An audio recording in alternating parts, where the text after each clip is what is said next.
गच भइनी माले माले गप्पा काचा कच भइनी पहिले से ज्यादा हम गच भइनी माले माले गप्पा काचा कच भइनी के कसम हम कहतानी सच सबके बात तोरा तकाराले मोड़ा जाते आ खबर ले लो पले पले के कहे छोटे छोटे नीमुआ हमार आ कदलाया नार यार तू ही मल मल के कहे छोटे छोटे नीमुआ हमार आ कदलाया नार यार तू ही मल मल के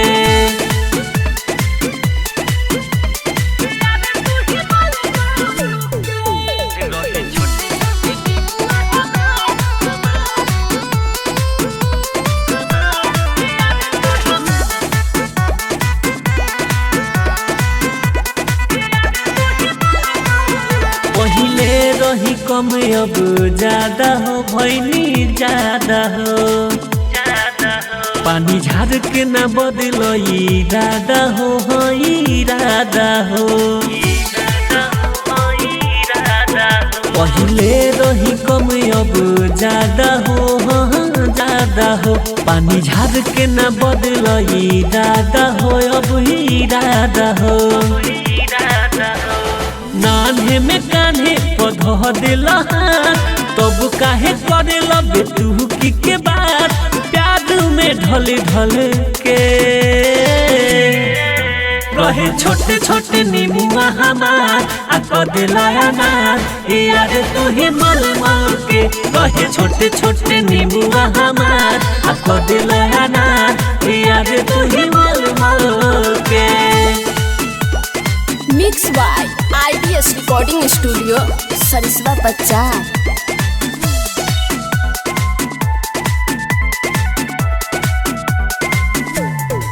म्यूजिक बाय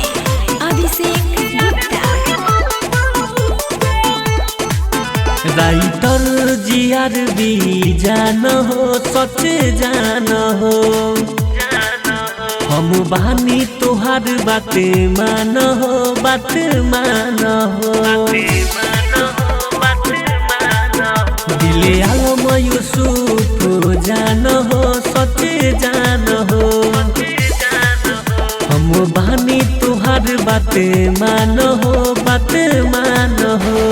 काहे नहीं खबुझत ये विशाल भट एक एगो बात के तू भइले बाड़ा रटे हम दुबर भइनी गले गले के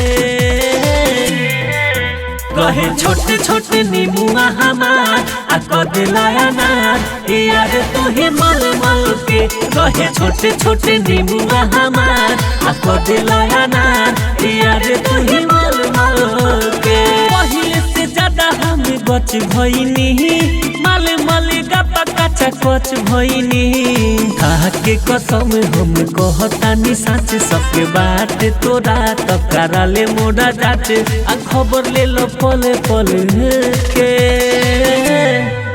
कहे छोटे छोटे नीमुआ हमार आ कदलाया नार यार तू ही मल मल के कहे छोटे छोटे नीमुआ हमार आ कदलाया नार यार तू ही मल मल के IBS रिकॉर्डिंग स्टूडियो सरिसवा बच्चा।